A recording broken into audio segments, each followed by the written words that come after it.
Tonight, there is breaking news as we come on the air. The pictures coming in right now. There's been a deadly shooting at a Target, multiple people dead. Also, a major explosion at a U.S. steel plant. It's been deadly. There is a search right now. And the small plane coming in for landing, careening off the runway, crashing into multiple planes, flames shooting in the air. First tonight, this deadly shooting late today outside a Target in Austin. Police racing to the scene, what we've learned about the victims at this hour. Also, emergency crews on the scene of that deadly steel plant explosion outside Pittsburgh. It's been deadly, and there's a search right now for the missing. We're on the scene. Also just in, the small plane coming in for landing, going right off that runway, crashing into multiple planes, what we've learned. Tonight, just 4 days before the high-stakes summit, President Trump and Vladimir Putin. Tonight, what the president now says he'll say to Putin, and what President Trump said when asked about President Zelensky not being there, and the future of Ukraine. Mark the Radit standing by. Tonight, President Trump ordering the National Guard to take over policing in the nation's capital. Tonight, the mayor of Washington pushing back with the crime stats and what they actually show. Tonight, could this be the first hurricane in the Atlantic? The tropical storm now set to become a hurricane, and the potential tracks tonight. Some bringing it very close to the East Coast. Ginger Z is here. An Israeli airstrike killing 6 journalists in Gaza, and what Israel is now claiming about one of the journalists. The scare in the water, a 75-foot passenger boat running aground in rough seas. The victory celebration cut short. The NASCAR driver badly injured when he suddenly fell off his car after victory. There's news tonight about the death of Kelly Clarkson's ex-husband, the father of her children, the cause of death revealed. At America Strong tonight, the 100-year-old World War II pilot back in the air tonight. You've got to see it. From ABC News World Headquarters in New York, this is World News Tonight with David Muir. Good evening, and it's great to have you with us here on a Monday night. We do begin tonight with the breaking news coming in now. There's been a deadly shooting at a Target. Multiple people dead. This happened outside a Target in Austin, Texas. The shooter then leading police on a chase across the city. The Target on the north side of Austin just a week before school starts there. Families and their back-to-school shopping underway. 911 calls of an active shooter coming in just before 3 p.m. local time. Officers flooding the scene. Stunned shoppers escorted through that parking lot right there. Tonight, what we have learned, the suspect is now in custody, and what we know about the victims. ABC's Matt Guppin leading us off tonight. Tonight, 3 people pronounced dead after a shooting outside this Target in North Austin and a wild chase across the city involving at least 2 carjackings. The incident unfolding this afternoon amid a slew of 911 calls. The suspect is armed and has shot multiple people. Just before 3 p.m. local time, social media showing a massive response at this Target just a week before the school year resumes in Austin. I hear on the radio, shots fired. So then, they just told us active shooter. When officers arrived, they were met with 3 people that were shot inside the parking lot of Target. By then, the suspect had already fled. It was in the Target parking lot where the first car was taken. The first car crashed. The subject then ran into, I believe it was a Volkswagen dealership to take another car. Police apparently losing track of the suspect until a bystander in South Austin called police for assistance nearly an hour later and clear on the other side of the Texas Capitol. And David, police say they're still investigating the motive for this shooting. Now, they say that this was a 32-year-old white male suspect with a rap sheet and a history of mental health issues. David. And just days before the school year starts with so many families there shopping. Matt Guppin leading us off tonight. Matt, thank you. We are also following a deadly explosion at a U.S. steel plant south of Pittsburgh, killing 1 worker, injuring at least 10 others. Tonight here, a time lapse of the surveillance video that actually captured the blast right there. Witnesses describing a very loud boom, the smoke triggering air quality concerns tonight. The explosion inside the facility ripping through a wall. You can see that charred pickup truck. At least 1 person still unaccounted for at this hour. There is a search underway right now. Stephanie Ramos is on the scene outside Pittsburgh tonight. Tonight, authorities urgently searching through the rubble at this U.S. steel plant south of Pittsburgh after an explosion ripped through the facility, killing at least 1 person and leaving another unaccounted for. Reported explosion with multiple injuries. There's possible entrapment under the rubble. 10 others injured, including one person officials say they recovered alive from under the debris. Our efforts are very focused on rescue at this point.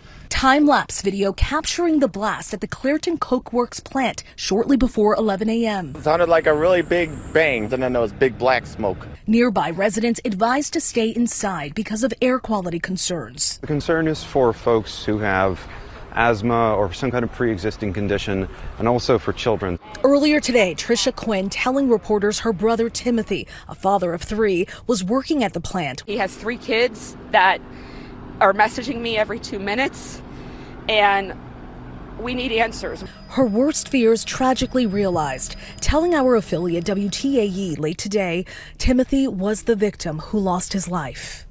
And David, authorities are still here on the scene. Earlier this year, 2 workers at this same plant were injured after a buildup of combustible material ignited. In a statement today, U.S. Steel says they are investigating this incident and that employees' safety is its top priority. David. Stephanie Ramos just outside Pittsburgh for us tonight on the scene. Steph, thank you. Also just in tonight, the images of a small plane coming in for landing in Montana, going right off the runway and then crashing into multiple planes. Here's ABC's Trevor Ault. Tonight, a dramatic scene on a Montana runway after officials say a small plane collided into another aircraft shortly after landing. There is a 2-plane crash at the Kalispell Municipal runway. And we do have 2 planes on fire at this time. Thick black smoke rising above Kalispell, Montana. You can see a large fire stretching down this part of the runway. The fire chief tells ABC News a single-engine plane with 4 passengers on board crash-landed at Kalispell City Airport and careened off the runway, striking an unoccupied small single-engine plane and several others. Miles Terry was eating lunch nearby and saw the plane flying in. I was watching a plane fly in, and then a few seconds later I saw an explosion. David, 2 passengers were treated for minor injuries, and somehow several others walked away unharmed. The FAA is now investigating. David. Trevor Ault with these late images coming in. Trevor, thank you. Tonight, just 4 days now before the high-stakes summit, President Trump and Vladimir Putin. And this evening here, what the president now says he'll say to Putin, and what President Trump said today when asked about President Zelensky not being there and the future of Ukraine. Here's Martha Raddatz tonight. Tonight, with a historic summit in Alaska just days away, President Trump seemingly downplaying what could come of it. But tonight, saying his message to the Russian president will be clear. I'm going in to speak to Vladimir Putin, and I'm going to be telling him, you got to end this war, you got to end it. The president, though, lowering expectations. This is really a feel-out meeting, a little bit.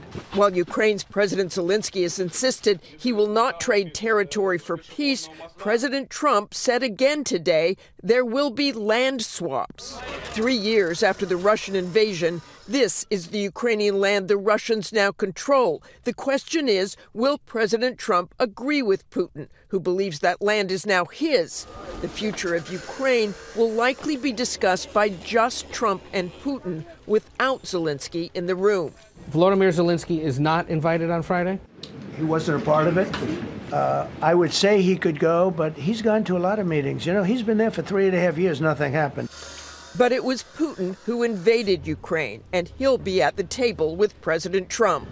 Tonight, Trump vowing to call Zelensky first after his face-to-face with Putin. I'm going to meet with President Putin, and we're going to see what he has in mind. And if it's a fair deal, I'll reveal it to the European Union leaders and to the NATO leaders, and also to President Zelensky. I think out of respect, I'll call him first. And then I'll call them after. And I may say, lots of luck, keep fighting, or I may say we can make a deal. So let's bring in Martha Raddatz with us live tonight. Martha, the location of this summit in Alaska is also an interesting choice, obviously, given the history here between the U.S. and Russia involving Alaska. And as you point out tonight, this will be just President Trump and Vladimir Putin. President Zelensky will get a phone call after. Well, David, the location for the summit is interesting. The U.S. purchased Alaska from Russia in 1867. And, David, President Trump had wanted Zelensky at the meeting. It was Putin who nixed the idea. But President Trump said he is still hopeful the 3 can meet in the future And again, he has promised that his first call after the meeting will be to Zelensky. David? Martha Raddatz, who will be on the air with me here on Friday covering this summit. We'll look forward to that, Martha. I'll see you then. In the meantime, we turn to Washington, D.C. now, where President Trump has ordered the National Guard to take over policing in the nation's capital. Tonight, the mayor there pushing back with the crime stats and what they actually show. Here's Mary Bruce. For the first time in American history, the president seizing control of the police in the nation's capital and deploying hundreds of National Guardsmen. Trump says to fight crime on the streets of Washington, D.C.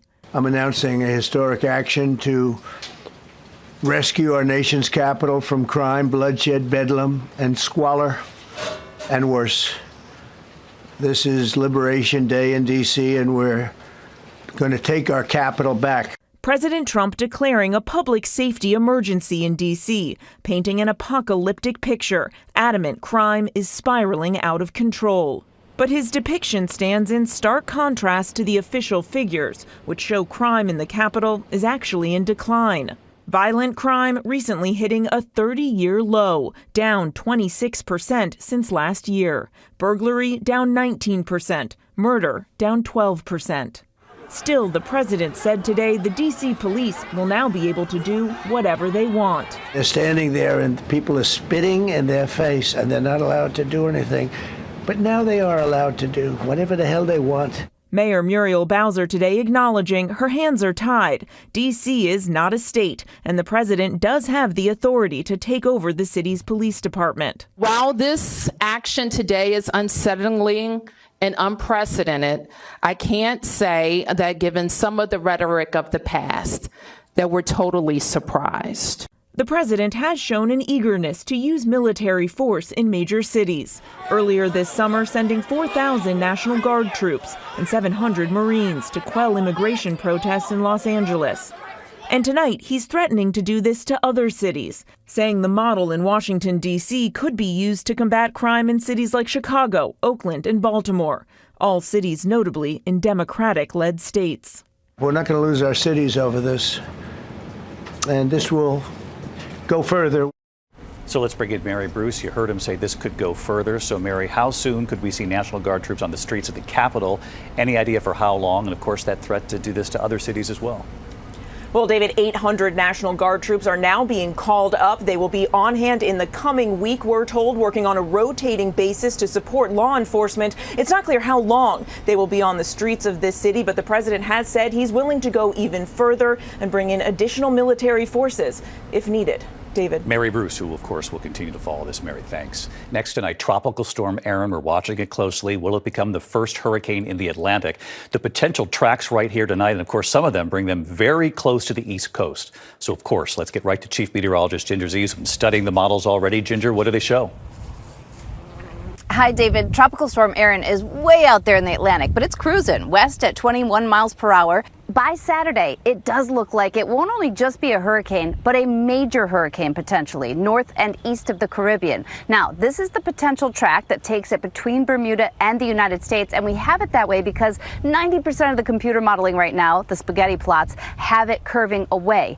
It's driven in part by that high pressure system that we look this time of year for to steer these currents, but also the cold front. So if it squeezes between the two, that would be the best and most ideal situation away from most land. We're going to be watching really carefully, though, because every little deviation west or east will make a big difference. The other big headline, daily record high temperatures possible tomorrow from Burlington right up to Caribou, Maine. David. Yeah, the potential for another heat wave now. Ginger, thank you. We'll see you on GMA in the morning. Next tonight, we turn overseas. An Israeli airstrike has killed 6 journalists in Gaza, and what Israel is now claiming about one of the journalists.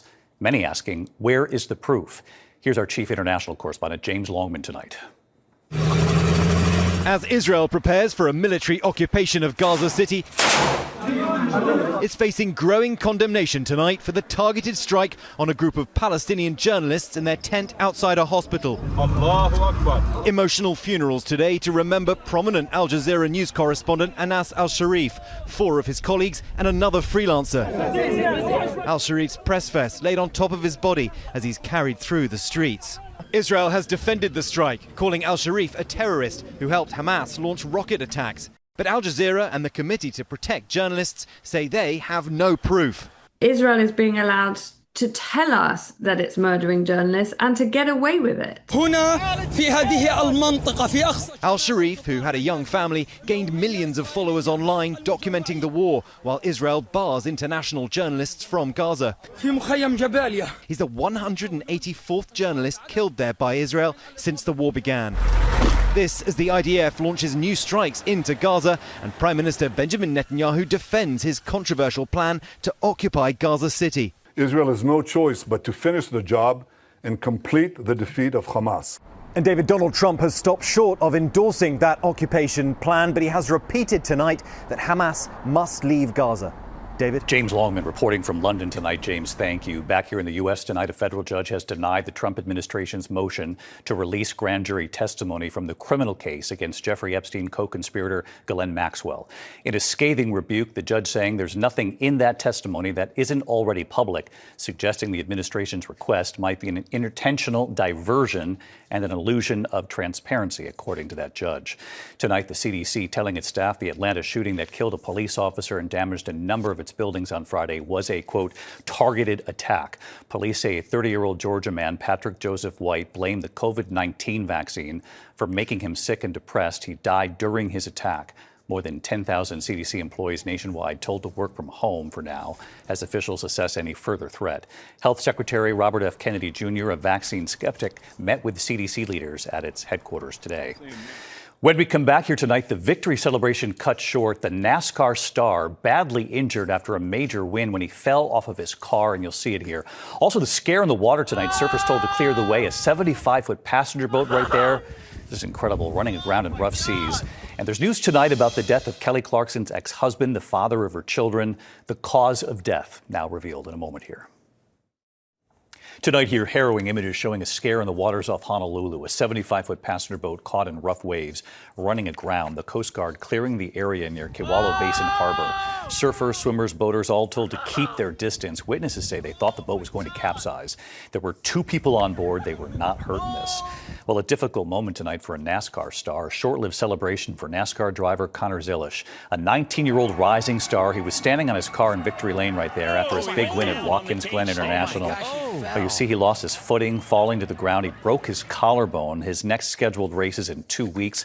There's no word yet tonight on when he'll return. We wish him a speedy recovery. When we come back here tonight, there's news this evening about the death of Kelly Clarkson's ex-husband, the father of her children. The cause of death now revealed. And you have to see this tonight. A 100-year-old World War II pilot back in the sky tonight, and his message for all of you at home watching. To the Index, the cause of death revealed for Kelly Clarkson's ex-husband, Brandon Blackstock, the father of her children. The coroner's report showing he died from melanoma, a form of skin cancer. He was her manager after she won American Idol. He died at home in Montana, surrounded by family. The family saying he bravely battled cancer for more than 3 years. Clarkson postponing her Las Vegas residency to be with their children. When we come back here tonight, the 100-year-old World War II pilot back in the sky with a message for all of you at home tonight. ABC World News Tonight with David Muir, sponsored by Progressive. Finally tonight here, the World War II pilot taking flight again. America Strong. Tonight in McKinleyville, California, the extraordinary honor for a World War II fighter pilot back in the air, back in a fighter plane once again. Retired U.S. Air Force Colonel Joe Peterbers flew the famed P-51 Mustangs during combat. Mustangs coming in at 8 o'clock.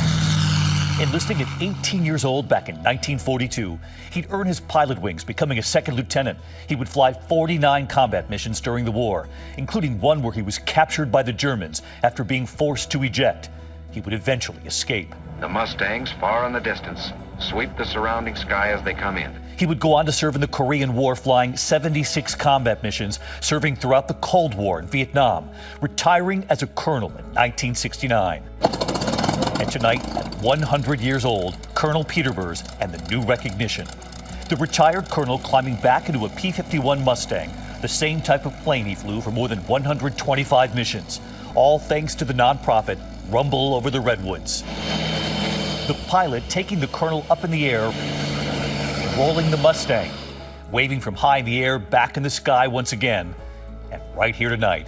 Good evening, David. Retired Air Force Colonel Peterbers back on the ground and thankful for that ride.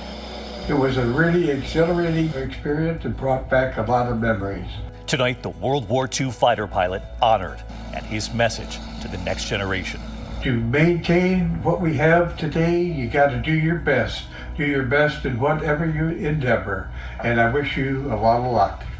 Well, we salute you, Colonel Joe. I'll see you tomorrow. Good night.